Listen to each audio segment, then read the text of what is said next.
नमस्कार। डिक्टेशन शुरू होगा 3 सेकंड बाद। भारतीय reserve bank central bank digital currency पर काम कर रहा है।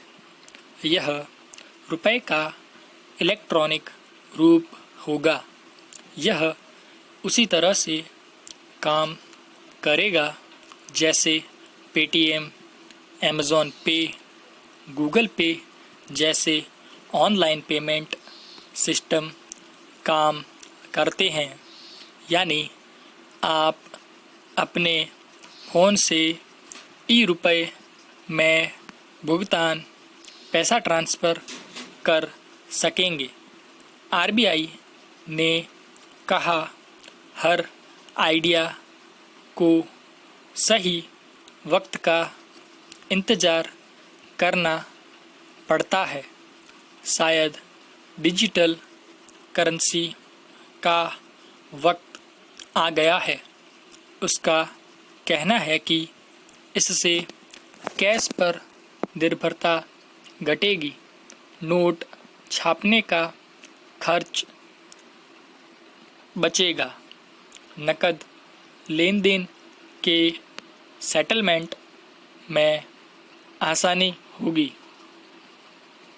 और जहां विदेशी मुद्रा का लेन देन होगा वहां टाइम जोन यानी अलग अलग वक्त होने से सेटलमेंट में देरी नहीं होगी।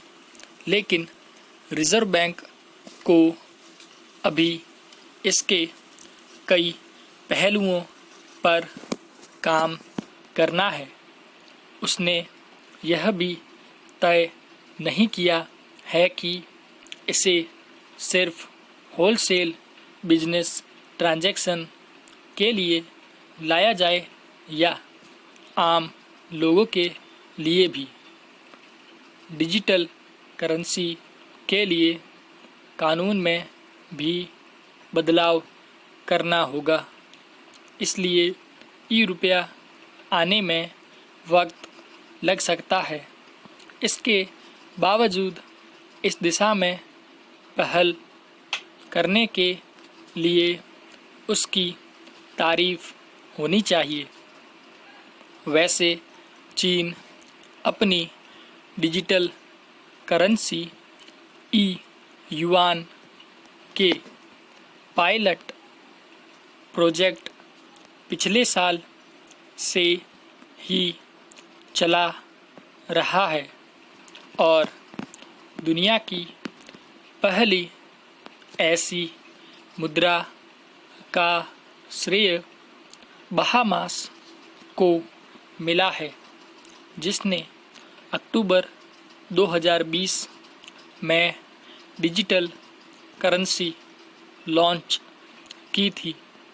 दुनिया में 86% सेंट्रल बैंक इस पर रिसर्च कर रहे हैं और 14% ने इसके लिए पायलट प्रोजेक्ट शुरू किए हैं। दुनिया भर में डिजिटल करेंसी को लेकर दिलचस्पी और तेजी फेसबुक के लिब्रा लॉन्च करने के ऐलान के बाद आई थी।